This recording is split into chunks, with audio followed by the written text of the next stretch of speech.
이제 우리 중학교 1학년 과학 시간으로 한번 돌아가 보겠습니다. 여러분 그림 한번 보여주시죠. 보이시나요, 잘? 예. 최대한 깨끗한 그림을 찾느라 이걸 찾았는데요. 여러분 이 그림이 무엇을 나타내는 줄 아십니까?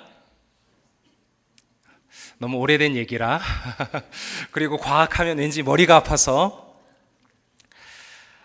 나무는 뿌리를 통해서 물을 공급받고 나뭇잎에서 햇볕을 받아 성장하게 됩니다. 이것이 제대로 이루어지지 않으면 나무는 자랄 수가 없고 열매를 맺을 수가 없죠. 이 그림은 식물의 광합성을 보여주는 그림입니다. 갑자기 머리 아파지기 시작합니다. 광합성이 뭐죠? 식물의 광합성이 어떻게 이루어지는 거죠? 뿌리를 통해서 물이 흡수되죠. 그러면 이것이 이산화탄소를 만나게 됩니다. 그죠? 둘이 이제 결합을 하게 되는 거죠. 이것이 햇빛을 받으면 이것이 포도당과 산소로 전환되게 됩니다. 바뀌게 됩니다. 이것을 가리켜 광합성이라고 합니다. 얼굴이 다 굳어지셨습니다.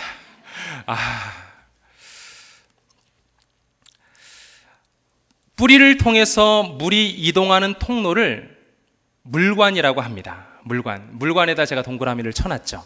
물관 보이시나요? 예, 물관. 그리고 광합성을 통해서 양분이 생성되잖아요. 포도당이 양분이 생성되는데 그 양분이 이동하는 통로를 가리켜서 체관이라고 합니다. 그러니까 물관과 체관이 다른 거예요. 만약에 물관이 손상되면 어떻게 될까요? 물이 공급이 안 되겠죠. 그래서 나무는 말라 죽습니다. 체관이 손상이 되면 어떻게 되죠? 영양분이 공급이 되지 않으니까 나무는 열매를 맺지 못하고 또 나무는 결국엔 죽게 됩니다. 이 식물의 광합성 작용을 보면서 저는 저의 신앙의 모습을 한번 돌아보게 되었습니다. 우리는 영적인 물을 공급받으며 삽니다. 은혜의 햇빛을 받으며 삶의 현장에서 믿음으로 성장하고 믿음의 열매를 맺으며 살아갑니다. 그 열매는 가정에서도 맺히고요, 직장에서도 맺히고, 학교에서 맺히고, 또 교회에서도 맺히게 됩니다. 그러나 우리의 신앙의 모습을 살펴보면 때론 영적인 물관이 막혀 있거나 손상된 경우를 봅니다.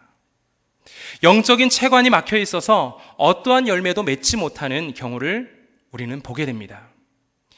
잎은 화려하지만 열매는 없습니다. 그럴듯해 보이지만 앙상한 가지만 가지고 있습니다. 오늘 우리가 읽은 히브리서는 물관과 체관이 막혀버려 손상된 사람들의 이야기가 나옵니다. 히브리서의 회중들은 매우 지쳐 있습니다. 그들은 몹시 피곤해 있고 세상을 섬기는 일에도 지쳐 있습니다. 예배를 드려도 감격이 없습니다. 말씀을 배우는 일에도 그렇습니다. 그들이 살고 있는 사회에서 크리스천으로 살아가는 것에 지쳐 있고 영적인 전쟁도 이제는 시들어졌습니다. 기도 생활 너무 힘들어요. 예수 그리스도에 대한 확신, 이것 또한 힘들어졌습니다. 그래서 그들은 두 손이 축 늘어져 있고 그들의 무릎은 맥이 풀려 있습니다. 교회 출석률도 많이 떨어졌고요, 확신은 점점 더 이뤄져 가고 있습니다. 그들 중 많은 사람은 이제 공동체를 떠나서 다른 삶을 살아야겠다고 마음을 먹고 믿음을 버리고 멀리 떠나려고 합니다. 히브리서의 수신자들은 신앙이 나태해지기 시작하면서 그리스도의 구원에서 등 돌릴 위험에 처해 있습니다. 이들의 문제는 외부로부터 들어오는 공격, 그 외부로부터 들어오는 위협이 아니라 교회 안에 펴진 전반적인 무기력 때문에 위협을 받고 있습니다. 교회 안에 왜 이런 문제가 생겼을까요? 왜 신앙이 나태해지고 영적인 무기력증에 빠졌을까요? 그 이유는 사도행전 1장 11절에 있습니다. 이르되 갈릴리 사람들아 어찌하여 서서 하늘을 쳐다보느냐, 너희 가운데서 하늘로 올라가신 이 예수는 하늘로 가심을 본 그대로 오시리라. 초대교회는요, 재림신앙을 갖고 있었습니다. 마라나타, 주 예수여 어서 오시옵소서. 이들이 갖고 있던 재림의 신앙입니다. 그러나 예수 부활 승천 후에 50년이 넘고 100년이 다가오는데도 아직 약속이 이루어지질 않습니다. 기대감이 사라지고 신앙이 변질됩니다. 예수님의 죽음과 부활 그리고 재림, 이것이 기독교 신앙의 핵심인데도 히브리서를 받아든 교회는 가장 기초적인 신앙부터 흔들리기 시작했습니다. 벌써 교회 리더가 되어야 하고 어른이 되어야 하는데 그들은 흔들리기 시작했고 무감각해져 버렸습니다. 자, 이 문제를 어떻게 풀 수 있을까요? 여러분은 이러한 영적인 문제를 만날 때 어떻게 해결하십니까? 신앙이 나태해지고 신앙이 무기력해졌을 때 어떻게 하면 그곳에서 빠져나올 수 있을까요? 여러분, 오늘 하루 기분 괜찮으셨습니까? 만약에 기분이 조금 안 좋다, 듣지 않아도 될 핀잔을 들었거나 꾸중을 들었거나 그래서 마음이 좀 꿀꿀하다, 이렇게 할 때 어떻게 하면 우리가 그것을 극복할 수 있을까요? 1번, 맛있는 음식을 먹는다. 2번, 경치 좋은 곳에 가서 휴식을 취한다. 3번, 사우나를 통해서 재충전한다. 4번, 헤어스타일을 바꾼다. 5번, 쇼핑을 통해서 마음껏 지른다. 감동이 오는 게 있습니까? 교회가 영적인 무기력증에 빠지면 어떻게 해야 할까요? 특별한 이벤트? 성도들의 마음을 자극할 프로그램? 지금까지 한국 교회는 이러한 모습을 많이 보였습니다. 그러면 히브리서에서는 어떻게 그 문제를 풀고 있습니까? 히브리서에서는 어떻게 그 문제를 풀어갈까요? 복음입니다. 예수 그리스도의 복음으로 돌아가라. 믿음의 주요 또 온전하게 하시는 이인 예수를 바라보자. 이것이 히브리서에서 던져주고 있는 답입니다. 전체 히브리서 속에서 오늘 우리는 3장을 바라보고 있습니다. 그 전체 히브리서 속에서 3장은 어떤 역할을 할까요? 그곳에서 히브리서 기자는 이스라엘의 불순종 역사를 담고 있습니다. 7절에서부터 11절의 말씀을 여러분 한번 경청하십시오. 그러므로 성령이 이르신 바와 같이 오늘 너희가 그의 음성을 듣거든 광야에서 시험하던 날에 거역하던 것 같이 너희 마음을 완고하게 하지 말라. 거기서 너희 열조가 나를 시험하여 증언하고 40년 동안 나의 행사를 보았느니라. 그러므로 내가 이 세대에게 노하여 이르기를 그들이 항상 마음이 미혹되어 내 길을 알지 못하는도다 하였고 내가 노하여 맹세한 바와 같이 그들은 내 안식에 들어오지 못하리라 하였다 하였느니라. 하나님은 이스라엘 사람들에게 가나안을 약속하셨습니다. 그들은 가나안을 향해서 걸어갑니다.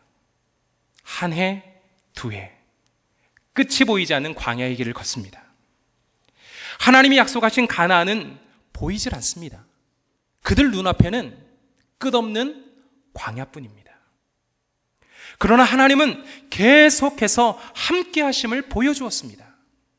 불기둥도 보여주시고 구름기둥도 보여주시고 만나와 메추라기, 반석에서 샘물로 또한 홍해를 가르게 하시고 요단강도 건너게 하셨죠. 하나님이 그들에게 그것을 보여주신 이유가 뭘까요? 하나님이 너희와 함께 하고 있다는 거죠. 이 말씀은 무엇입니까? 하나님의 약속은 살아있다는 거예요. 하나님의 약속은 존재한다는 거죠. 그 약속을 끝까지 붙잡고 나아가라. 그것이 하나님이 지금 계속 보여주고 계신 이유입니다. 그들은 그 약속이 보여질 때마다, 하나님의 놀라운 기적들이 보여질 때마다 그들은 하나님을 믿었습니다. 아니, 그들은 믿는 것처럼 보였습니다. 진짜 신뢰하지는 않았습니다. 시간이 지날수록 그들의 믿음은 희미해졌습니다. 그들은 하나님을 거역했고 마음이 고집스러워졌고 항상 하나님을 시험했습니다. 결국 광야를 걷던 이스라엘 사람들은 모두 광야에서 죽었습니다. 그들이 이렇게 된 것은 무엇입니까? 믿음으로 약속을 붙잡지 못했기 때문입니다. 하나님의 약속을 받았던 그들이 약속을 따라 걸어갔잖아요. 그런데 그 약속을 끝까지 붙잡지 못하고 그들은 고집스러워졌고 하나님을 거역하고 하나님을 시험함으로 결국 광야에서 죽었습니다. 17절의 말씀을 같이 한번 읽겠습니다. 시작. 또 하나님이 40년 동안 누구에게 노하셨느냐? 그들의 시체가 광야에 엎드러진 범죄한 자들에게가 아니냐. 히브리서 기자가 왜 이런 얘기를 합니까? 하나님의 놀라운 약속에 대한 말씀을 하면서 믿음에서 떨어져 나가지 않도록 얘기하면서 왜 이런 얘기를 합니까? 하나님의 약속을 받았지만 오래 참지 못하고 불순종하는 교인들이 마치 과거의 이스라엘처럼 될까봐 안타까운 마음에서 이스라엘의 과거를 얘기하고 있는 거예요. 그것을 얘기하면서 진심을 담아 12절 13절에 이렇게 말씀합니다. 형제들아, 너희는 삼가 혹 너희 중에 누가 믿지 아니하는 악한 마음을 품고 살아계신 하나님에게서 떨어질까 조심할 것이요. 오직 오늘이라 일컫는 동안에 매일 피차 권면하여 너희 중에 누구든지 죄의 유혹으로 완고하게 되지 않도록 하라. 조심해라. 그리고 서로 권면해라. 하나님의 약속에서 떨어져 나가지 않도록 서로 권면하라. 붙잡아줘라. 이것이 히브리서 기자의 말입니다. 오늘 우리의 신앙의 모습은 어떻습니까? 우리의 신앙은 뜨겁고 열정적이며 하나님 앞에 열심을 내고 있습니까? 항상 기쁨과 감사가 넘쳐나고 서운한 일을 만나도 넉넉함으로 받아주십니까? 아마 오늘 그러지 못한 분들도 계셨을걸요? 하나님의 구원의 약속을 붙잡고 지금까지 달려왔지만 아무런 변화도 일어나지 않습니다. 영적인 훈련을 받기 위해 많은 시간을 소비했지만 별 효과가 없습니다. 묵상과 경건의 시간을 보내겠다고 새벽부터 설쳐댔지만 점심때가 되면 약발이 떨어져 버리는 일을 반복하고 맙니다.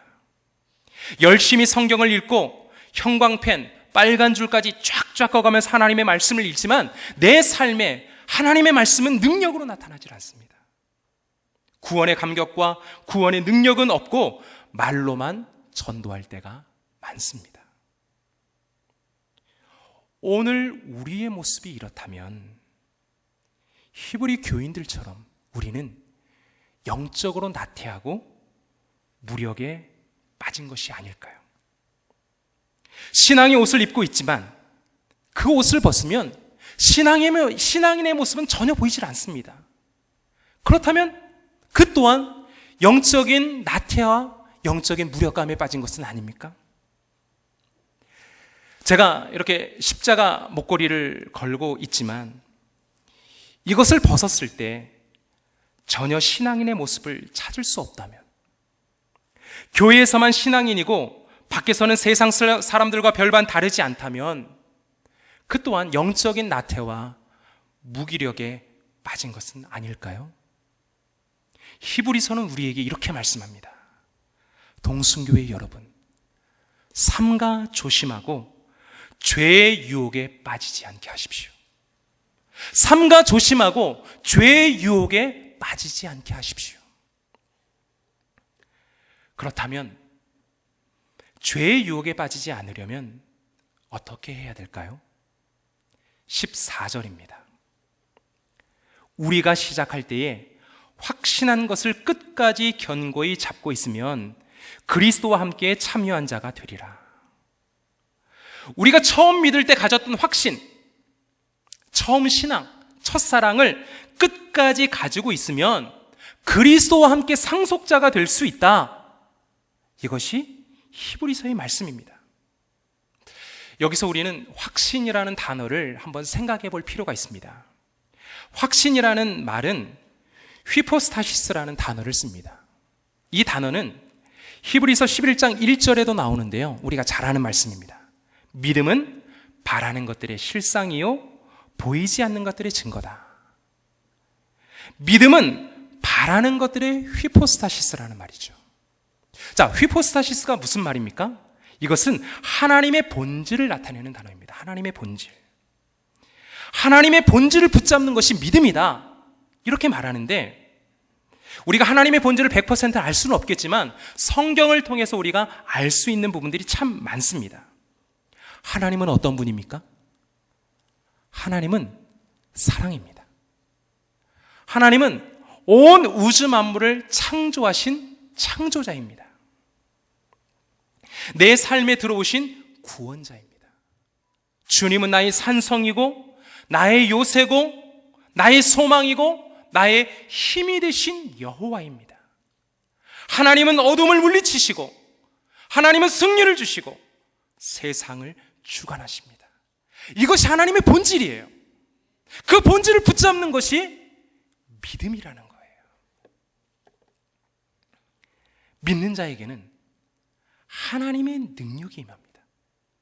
하나님은 계속해서 자신을 믿는 사람들에게 절대적인 능력을 행사하십니다.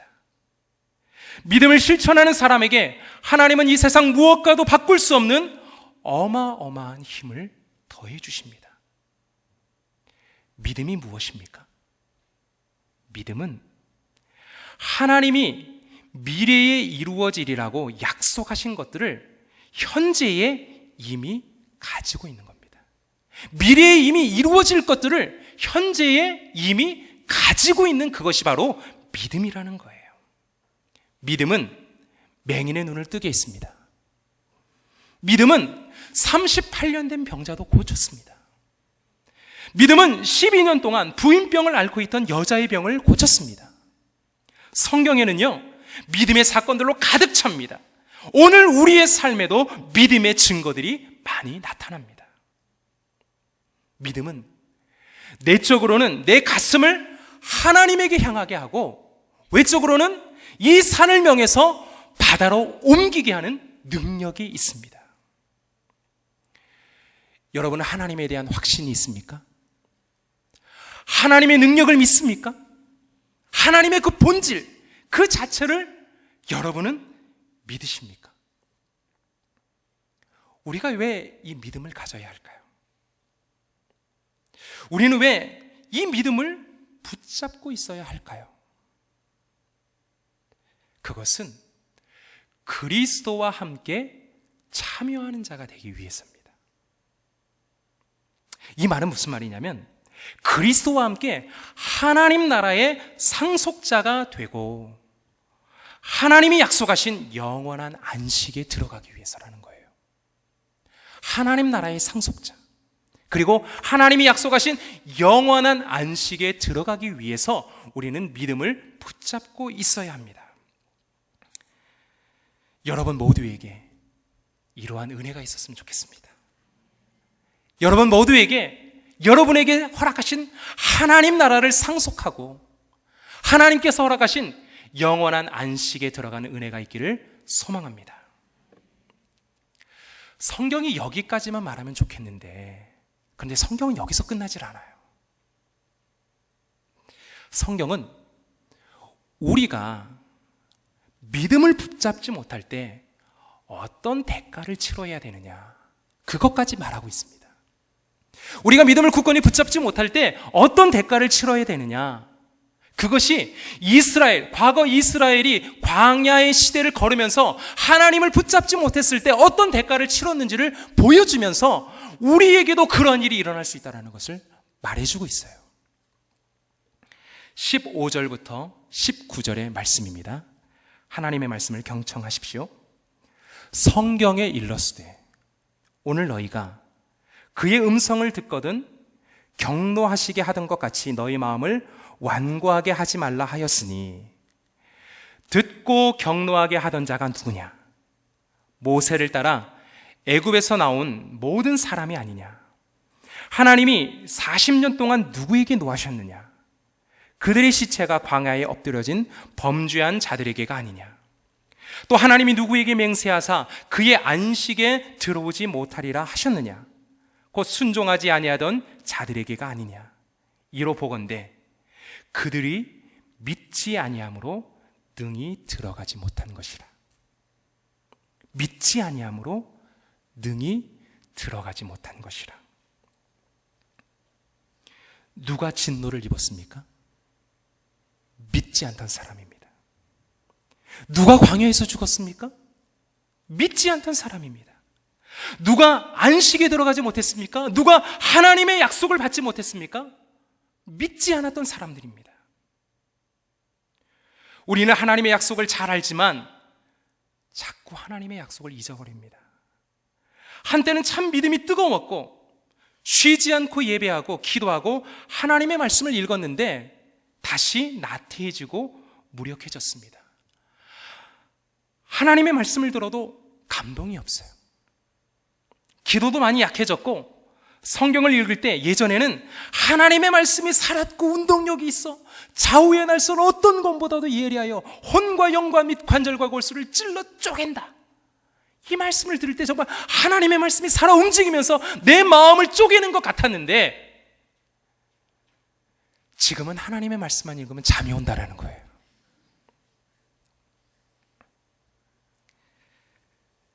왜 그렇게 됐을까요?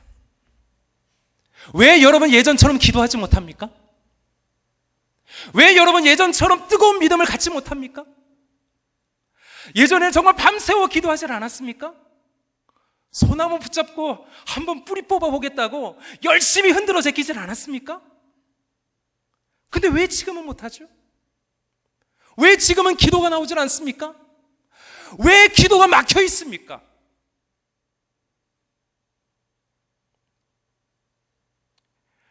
하나님의 약속이 더디 보이고 사탄의 공격이 날로 거세지기 때문입니다. 사탄은요, 우는 사자같이 두루다니며 삼킬 자를 찾는다고 했습니다. 그날은 밤에 도둑이 오는 듯 예고 없이 찾아옵니다. 피할 수 없게 옵니다. 사탄의 공격은 아주 집요하고요, 그리고 아주 강력합니다. 사탄은 아담과 하와를 무너뜨렸습니다. 사탄은 사울 왕도 그리고 다윗 왕도 무너뜨렸습니다. 북이스라엘과 남유다의 왕들을 무너뜨렸습니다. 심지어 예수님도 공격했죠. 그리고 가룟 유다를 무너뜨렸고 지금 초대교회를 혼란스럽게 만듭니다. 그리고 그 사탄은 오늘 우리도 노려보고 있습니다. 어느 순간 우리가 틈을 주었을 때 사탄은 우리의 빈틈을 타고 공격합니다. 결국 우리를 무너뜨립니다. 그래서 히브리서는 우리에게 강력하면서도 간절하게 얘기하는 거죠. 삼가 조심하고 매일 서로 권면하고 처음 신앙을 끝까지 붙잡아라. 삼가 조심하고 서로 격려하고 처음 신앙을 끝까지 붙잡아라. 이것이 히브리서를 통해서 오늘 우리에게 주시는 하나님의 말씀입니다. 여러분 모두가 다 영적인 전쟁에 승리하셨으면 좋겠습니다. 옆에 계신 분이 좀 힘들어 하거든 격려해 주십시오. 일으켜 주십시오. 피차 권면하십시오. 그리고 같이 기도하십시오. 그리고 나뿐만 아니라 내 옆에 계신 분들도 무너지지 않도록 하나님의 믿음과 하나님의 신앙 안에서 떠나가지 않도록 우리 동순교회 안에 이 믿음의 공동체가 끈끈하게 엮어졌으면 좋겠습니다. 전쟁에서 살아남는 방법이 뭘까요? 공격을 잘하든지 방어를 잘하면 됩니다. 전쟁에서 살아남으려면 공격을 잘하든지 방어를 잘하면 됩니다. 우리는 공격형 무기로 말씀의 검을 가지고 있습니다. 예수님께서도 말씀으로 사탄을 이기셨듯이 우리도 말씀으로 사탄의 공격을 이길 수 있습니다. 다시 복음으로 돌아가는 거죠. 두 번째, 방어용 무기로 믿음의 방패를 들 수 있습니다. 방패는 적의 공격으로부터 내 몸을 보호할 수 있습니다. 적에게 빈틈을 보이지 않는 한 우리는 안전합니다. 하나님의 본질을 붙잡는 거죠. 다시 하나님의 복음으로 돌아가고 다시 하나님의 본질을 붙잡는 것, 이것이 영적인 전쟁에서 승리할 수 있는 비결입니다. 여러분 모두 승리하십시오. 다음 주일에 여러분 우리 서로 만날 때 승리의 얼굴로 만났으면 좋겠습니다. 여러분 옆에 계신 분 얼굴 한번 확인하십시오. 지금 비장한지, 나가서 싸울 그 자세가 되어 있는지, 말씀의 검은 붙잡고 있는지, 아니면 믿음의 방패를 들고 있는지 한번 점검하십시오. 만약에 가지고 있질 않다면 여러분이 좀 손에 쥐어주시길 바랍니다. 그리고 함께 기도해 주시고 함께 승리할 수 있도록 여러분 옆에서 도와주십시오. 그래서 하나님이 우리들에게 약속하신 그 안식, 구원, 그 은혜의 자리를 떠나가지 않고 모두가 다 약속을 성취함으로 하나님 나라로 올라가는 우리 모두가 되기를 주님의 이름으로 축원합니다.